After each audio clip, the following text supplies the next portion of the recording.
नमस्कार मित्रों, आप सभी का हमारे चैनल में स्वागत है। आज हम आपके लिए पुराणों में से श्री राम जी के न्याय की एक अनोखी कहानी लेकर आए हैं। प्राचीन काल में इस देश के उत्तरी भाग में एक बहुत ही प्रसिद्ध मठ था जिसे कालिंजर नाम से जाना जाता था। कालिंजर मठ उस समय का एक प्रसिद्ध मठ था। यह रामायण काल से पहले की बात है। रामायण काल का मतलब है लगभग 5000 साल पहले। श्री राम जी के आने से पहले भी कालिंजर मठ का खूब नाम था। श्री राम जी को बहुत ही न्यायप्रिय और कल्याणकारी राजा माना जाता था। वह हर दिन दरबार में बैठकर लोगों की समस्याएं हल करने की कोशिश करते थे। एक दिन शाम को जब दिन ढल रहा था, उन्हें दरबार की कार्यवाही समेटनी थी। जब वह सभी लोगों की समस्याएं सुन चुके थे, तो उन्होंने अपने भाई लक्ष्मण जी, जो कि उनके परम भक्त थे, से बाहर जाकर देखने को कहा कि कोई और इंतजार तो नहीं कर रहा। लक्ष्मण जी ने बाहर जाकर चारों ओर देखा और वापस आकर बोले, कोई नहीं है। आज का हमारा काम अब खत्म हो गया है। श्री राम जी बोले, जाकर देखो, कोई हो सकता है। यह थोड़ी अजीब बात थी। लक्ष्मण जी अभी अभी बाहर से देखकर आ चुके थे, मगर फिर से बाहर जाकर देखने के लिए कह रहे हैं। इसलिए लक्ष्मण जी फिर से गए और चारों ओर देखा, वहाँ कोई नहीं था। वह अंदर आने ही वाले थे, तभी उनकी नजर एक कुत्ते पर पड़ी जो बहुत ही उदास चेहरा लिए बैठा था और उसके सिर पर एक चोट भी थी। तब उन्होंने कुत्ते को देखा और उससे पूछा, क्या तुम किसी चीज का इंतजार कर रहे हो? कुत्ता बोलने लगा, हाँ, मैं श्री राम जी से न्याय चाहता हूँ। तो लक्ष्मण जी बोले, तुम अंदर आ जाओ, और वह उसे दरबार में ले गए। कुत्ते ने आकर श्री राम जी को प्रणाम किया और बोलने लगा। वह बोला, हे राम जी, मैं न्याय चाहता हूँ। मेरे साथ बेवजह हिंसा की गई है। मैं चुपचाप बैठा हुआ था। सर्वथा सिद्ध नाम का यह व्यक्ति आया और मुझे बिना किसी वजह के सिर पर छड़ी से वार किया।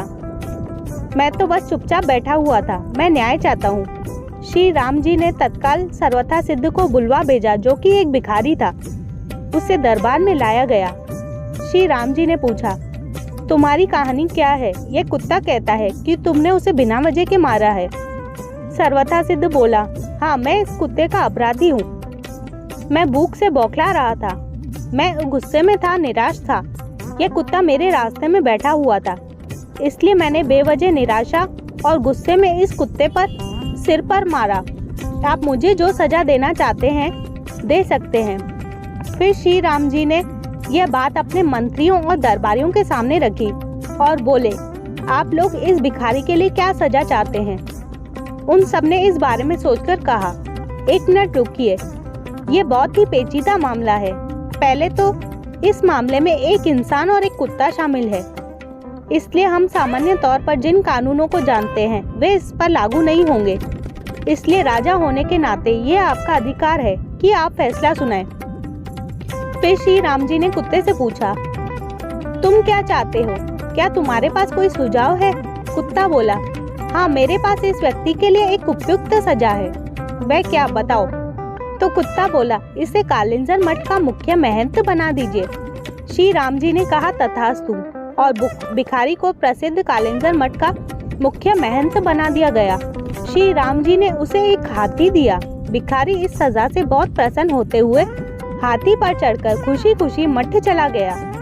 दरबारियों ने कहा, यह कैसा फैसला है? क्या यह कोई सजा है? वह आदमी तो बहुत खुश है। फिर श्री राम जी ने कुत्ते से पूछा, क्यों नहीं तुम इसका मतलब बताते? कुत्ते ने कहा, पूर्व जन्म में मैं कालिंजर मठ का मुख्य महंत था और मैं वहाँ इसलिए गया था क्योंकि मैं अपने आध्यात्मिक कल्याण और उस मठ के लिए सच्चे दिल से समर्पित था, जिसकी बहुत से दूसरे लोगों के आध्यात्मिक कल्याण में महत्वपूर्ण भूमिका थी। मैं वहाँ खुद और हर किसी के आध्यात्मिक कल्याण के संकल्प के साथ वहाँ गया और मैंने इसकी कोशिश भी की। मैंने अपनी पूरी कोशिश की, मगर जैसे जैसे दिन बीते गए, धीरे धीरे दूसरे छिटपुट विचारों ने मुझे प्रभावित करना शुरू कर दिया। मुख्य महंत के पद के साथ आने वाले नाम और ख्याति ने कहीं न कहीं मुझ पर असर डालना शुरू कर दिया। कई बार मैं नहीं मेरा अहम काम करता था। कई बार मैं लोगों की सामान्य स्वीकृति का आनंद उठाने लगता था। लोगों ने मुझे एक धर्मगुरु की तरह देखना शुरू कर दिया। अपने अंदर मैं जानता था कि मैं धर्मगुरु नहीं हूँ, मगर मैंने किसी धर्मगुरु की तरह बर्ताव करना शुरू कर दिया और उन सुविधाओं की मांग करना शुरू कर दिया जो आमतौर पर किसी धर्मगुरु को मिलनी चाहिए।